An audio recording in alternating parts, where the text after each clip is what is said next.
السلام علیکم ورحمۃ اللہ وبرکاتہ۔ بسم اللہ الرحمن الرحیم۔ حضرت علی رضی اللہ عنہ نے فرمایا کہ جب تم بغیر کسی وجہ سے خوشی محسوس کرو تو یقین کر لو کہ کوئی نہ کوئی کہیں نہ کہیں آپ کے لیے دعا کر رہا ہے۔ سبحان اللہ سبحان اللہ۔ کیا حال ہے مکھنوں؟ آپ سب خیریت سے ہیں؟ اللہ تعالیٰ آپ کو اپنی ایمان میں رکھے اور آپ لوگ خوش رہیں۔ اور آج جو میری ویڈیو کا موضوع ہے وہ ہے عمران خان۔ وہ اس حوالے سے کہ اس کو انہوں نے جناب سزا سنا دی ہے اور بہت دلی جو ہے افسوس ہوا ہے اس بات کا۔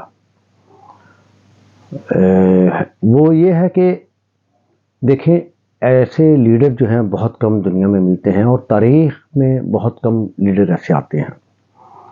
ایک پاکستان کو جناب لیڈر ملے تھے بھٹو، بہت قابل آدمی تھے وہ، اور انہوں نے بھی جناب جو ہے یہودیوں کے سامنے گھٹنے نہیں ٹیکے تھے، اور اسی طرح یہ عمران خان صاحب نے بھی ان کے سامنے جناب جو ہے نا ہتھیار نہیں ڈالے، اور جس کی وجہ سے یہ لوگ جناب اس کے خلاف ہو گئے۔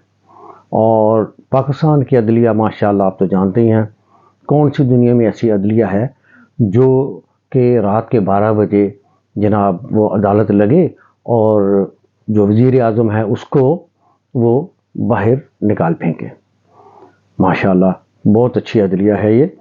تو یہ ہے کہ جن لوگوں کو اوپر جناب وارنٹ تھے، مجرم تھے، اور وہ لوگ ملک سے باہر بھاگ چکے تھے، وہ لوگ واپس آئے اور عدلیہ نے سب ان کو جناب ان کے جو کیسز تھے سب ختم کر کے اور ان کو جناب جو ہے الیکشن کے لیے ٹکٹیں وغیرہ دے دی۔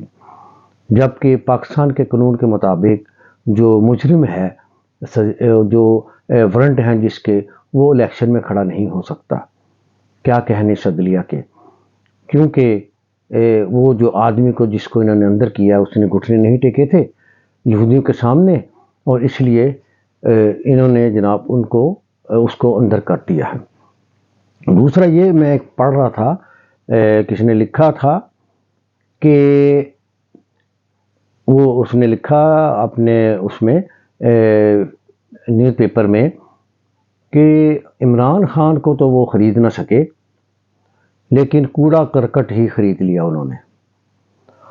اور دوسرا یہ کہ یہ لوگ محب الوطن کیسے ہو سکتے ہیں جب کہ ان کی پراپرٹی باہر، ان کے بچے باہر پڑھ رہے ہیں، اور جب ہی کوئی مسئلہ آتا ہے تو یہ لوگ باہر بھاگ جاتے ہیں، اور جب باری آتی ہے اقتدار میں آنے کی تو یہ لوگ جو ہیں وہ باہر سے بھاگ آتے ہیں۔ تو یہ جو ہے اب ہماری عوام کو جناب سوچنا چاہیے کہ انہوں نے کیا کرنا ہے۔ اور دیکھیں، مسئلہ یہ نہیں ہے کہ عمران خان وزیر اعظم بنے یا نہ بنے، لیکن یہ ضرور ہے کہ اس نے 15 سال جنہوں نے حکومت کی ان کے کے خلاف کھڑا ہوا، اور اتنی جماعتیں ہیں جو اس کے برعکس کھڑی ہیں، اور وہ اب بھی ڈر رہے ہیں اس سے، ایک اکیلے آدمی سے۔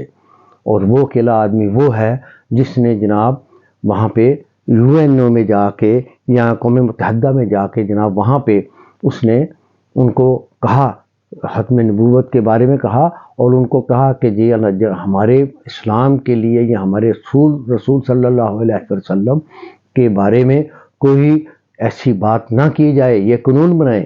اور انہوں نے وہ قانون بنایا۔ ایسا مجھے بتائیں کون آج تک پاکستان میں کوئی لیڈر آیا جس نے یہ بات وہاں کھڑے ہو کے کی ہو؟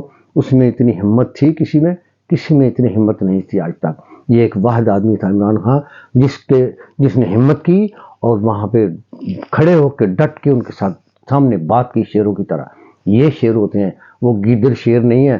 بڈھے شیر جو ہیں ان کو شیر سمجھتے ہیں، وہ بڈھے شیر ہیں، نکارا ہو چکے ہیں، وہ ان کو بھول جائیں اب۔ اور یہ وہ آدمی ہے عمران خان کہ جس نے دیکھیں اس نے شادی کی وہاں پہ، ٹھیک ہے، اور وہ جو بندہ تھا اس کی بیوی کا جو باپ گولڈ سمتھ تھا اور ملینئر تھا، اور عمران خان چاہتا تو وہ جناب وہاں پہ رہ کے پوری زندگی اپنی جو لگژری لائف جو ہے وہ گزار سکتا تھا۔ عیش و عشرت کی زندگی گزار سکتا تھا، اور وہ اس کو کیا نہیں مل سکتا تھا، وہاں پہ ہر چیز مل سکتی تھی۔ اور پھر آکسفورڈ میں جناب چانسلر کی اس کو جاب ملی، اس نے وہ ٹھکرا دی، اس نے کہا نہیں، میں نے اپنے ملک میں جا کے ان کی خدمت کرنی ہے۔ پاکستان میں آیا اور کینسر ہاسپٹل بنایا، یونیورسٹیاں بنائیں۔ آپ بتائیں انہوں نے 15 سال میں کون سی یونیورسٹی بنائی ہیں اور کون سے جناب انہوں نے کینسر ہاسپٹل بنائے ہیں؟ انہوں نے کیا روڈ بنائے ہیں، انہوں نے سڑکیں بنائی ہیں، اور انہوں نے کیا ٹرین بنائی ہیں، انہوں نے کیا بنایا ہے؟ اور وہ جو ٹرین چل رہی ہے آج تک، اس کا جناب یہ جو ہے انسٹالمنٹ جو ہے وہ اتنی ہو چکی ہے، ان کے اوپر قرضہ ہو چکا ہے کہ اب یہ ان کو مصیبت پڑی ہوئی ہے کہ ہم اس کو اتاریں کیسے۔ اور یہ خدمت ہوتی ہے، یہ ہوتا ہے سب کچھ کھا کے، اور آپ لوگ کہتے ہیں جی ہم آپ کو یہ کر دیں گے، ہم آپ کو وہ کریں گے۔ اور دوسرا دیکھیں، صحت کارڈ جو کہ زندگی میں آج تک کسی نے نہیں دیا، پاکستان میں عمران خان صاحب نے وہ دیا لوگوں کو، 10-10 لاکھ روپیہ جناب اس میں اب یوز کر سکتے ہیں لوگوں کے لیے۔ اور دوسرے عمران خان نے گھر کھولے کھانے کے لیے جناب، لوگوں کو رہنے کے لیے جناب فری میں، ٹھیک ہے، جو بندہ مردی آئے کھائے پیے، اور یہ کسی نے آج تک کیا یہاں پہ؟ اور اس آدمی کو انہوں نے اندر کر دیا ہے صرف ایک وجہ سے کہ جی اس نے وہ توشہ خانے سے گڑی بیچ دی ہے۔ وہ اللہ کے بندے، اگر گڑی بیچ دی ہے تو گڑی بھی اس نے بیچ کے روڈ بنایا ہے۔ تمہاری طرح جیب میں ڈالنے کے کتنے پرائم منسٹر آئے، کتنے لوگ آئے، اتنے تحفے تحائف لیے باہر کے ملکوں سے، مرسیڈیز گاڑیاں تک لیں، کہاں ہے وہ سب تم لوگ کھا گئے ہو۔ لیکن ابھی ایک چیز جناب بس اس نے کیا اور آپ نے اس کو مجرم قرار دے دیا۔ یہ ہماری عدلیہ ہے۔ دیکھو، باز آ جاؤ، اللہ کی لاٹھی جو ہے وہ بے آواز ہے، جب پڑنی ہے تم لوگوں پہ تو تمہارا حشر نشر کر دے گی وہ، اور تم بچ نہیں سکتے۔ اور دوسرا یہ ہے کہ اللہ تعالیٰ جو انسان کی جو ہے نا ڈور ڈیلی کرتا ہے، اور جس دن اس نے تنکا لگا دیا نا تم لوگوں کو، تو تم سارے کے سارے یقین کرو بیٹھے کے بیٹھے رہ جاؤ گے، دیکھتے رہ جاؤ کہ ہمارے ساتھ ہوا کیا ہے۔ اور اس لیے باز آؤ ایسی حرکتوں سے اور انسان بنو۔ لیکن انسان تم نہیں ہو، تم تو اس کے جناب اتنے تم لوگوں نے ظلم کیے ہیں پاکستان میں لوگوں کے ساتھ کہ ان کے بچوں کو، ان کی بیویوں کو، ان کو جناب جو ہے وہ نقصان پہنچائے ہیں، ان کو تنگ کیا ہے، ان کو گھروں سے اٹھا لیا گیا ہے، بندوں کی جناب زبانیں کاٹ دی ہیں۔ استغفر اللہ، کتنا ظلم کیا ہے۔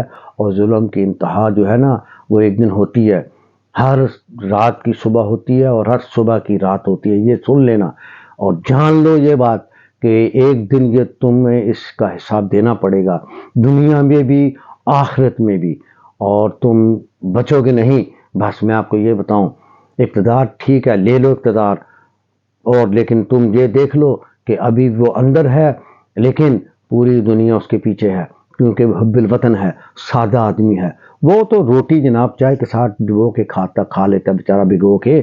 میں نے آج اس کی ایک ویڈیو دیکھی اور یقین کرے میں حیران ہو گیا کہ وہ بیچارہ ایک عام سے ہوٹل میں بیٹھ کے بیچارہ وہ بسکٹ اور چائے کھا رہا ہے۔ اندازہ کر لیں اس کا سادہ پن کتنا ہے۔ یہ اس کو کہتے ہیں لیڈر، اس کو کہتے ہیں کہ کسی ملک کا محافظ۔ اور وہ جو کہتا ہے ایاک نعبد و ایاک نستعین، اس کے اوپر ہی چلتا ہے وہ، اور تم لوگ اس کو کہتے ہو کہ یہ یہودی ہے۔ استغفر اللہ، شرم آنی چاہیے آپ لوگوں کو کہ ایسے آدمی کو آپ لوگ یہ کہتے ہو۔ آج تک تم اس کے کوئی چیز نہیں پکڑ سکے، اس کی کوئی بےایمانی نہیں پکڑ سکے، اور جناب تم لوگ توشہ خانہ پہ آ گئے ہو۔ بڑے افسوس کی بات ہے، اور میں پیغام دینا چاہتا ہوں پاکستانیوں کے، خدا کے لیے خدا را اٹھو، اور وہ جو بندہ تمہارے لیے، تم لوگوں کے لیے اندر ہے، وہ اس اپنی ذات کے لیے اندر نہیں ہے، وہ معذرت چاہتا ہوں، وہ تم لوگوں کے لیے اندر ہے، اور تم اس کا ساتھ دو، نکلو باہر، آواز بنو اس کی، اور اس کو اس کا جو ہے صلہ دو جو اس نے تم لوگوں کے ساتھ کیا ہے۔ وہ اپنے لیے نہیں اس نے کیا، اس کے پاس کیا نہیں تھا، ہر چیز تھی اس کے پاس، ہر آسائش تھی اس کے پاس، اس نے سب کو ٹھکرا کے اپنے ملک کے لیے کچھ کرنا چاہا، اور تم لوگ چپ کر کے اپنے گھروں میں سو رہے ہو، اور وہ بیچارہ جیل کے اندر بیٹھا ہوا سڑ رہا ہے۔ لیکن اللہ تعالیٰ نے اس کو ہمت دی ہوئی ہے، اللہ تعالیٰ نے اس کا ساتھ دے رہا ہے، اور انشاءاللہ تعالیٰ وہ کامیاب ہوگا، اور ہماری دعا اس کے ساتھ ہے، اللہ تعالیٰ اس کا نگہبان ہوگا۔ ہماری دعا ہے انشاءاللہ تعالیٰ، ہمیں یہ نہیں ہے کہ وہ جناب وزیر اعظم بنے یا نہ بنے، لیکن اس نے یہ کر دیا ہے کہ شعور پیدا کر دیا عوام میں، لوگوں میں، جوانوں میں، بوڑھوں میں، بچوں میں، کہ کیا صحیح ہے اور کیا غلط ہے۔ اب اس کا فیصلہ آپ نے کرنا ہے کہ آپ کو کون سی چیز کی طرف جانا ہے، برائی کی طرف جانا ہے کہ اچھائی کی طرف جانا ہے۔ آپ نے اپنی عاقبت سنوارنی ہے کہ یہ دنیا سنوارنی ہے، اب یہ فیصلہ آپ لوگوں نے کرنا ہے۔ جزاک اللہ خیر، میں اپنا ختم کرتا ہوں اس ویڈیو کو یہاں پہ۔ تو ایک جو ہے چھوٹی سی ایک ذرا بات ہے، وہ یہ ہے کہ بدلتی ہوئی چیزیں اچھی ہوتی ہیں، مگر یقین کیجئے بدلتے ہوئے اپنے بہت تکلیف دیتے ہیں۔ آئے ہائے ہائے ہائے ہائے ہائے ہائے۔ جزاک اللہ خیر، بہت مہربانی، اللہ تعالیٰ آپ کو اپنے امان میں رکھے، خوش رہیں، خوشیاں دیں، خوشیاں بانٹیں، بس میری یہی دعا ہے۔ بس پھر انشاءاللہ تعالیٰ پھر ملیں گے دوسری ویڈیو کے ساتھ، اس وقت تک کے لیے اجازت دیجیے۔ اللہ حافظ، السلام علیکم ورحمۃ اللہ وبرکاتہ۔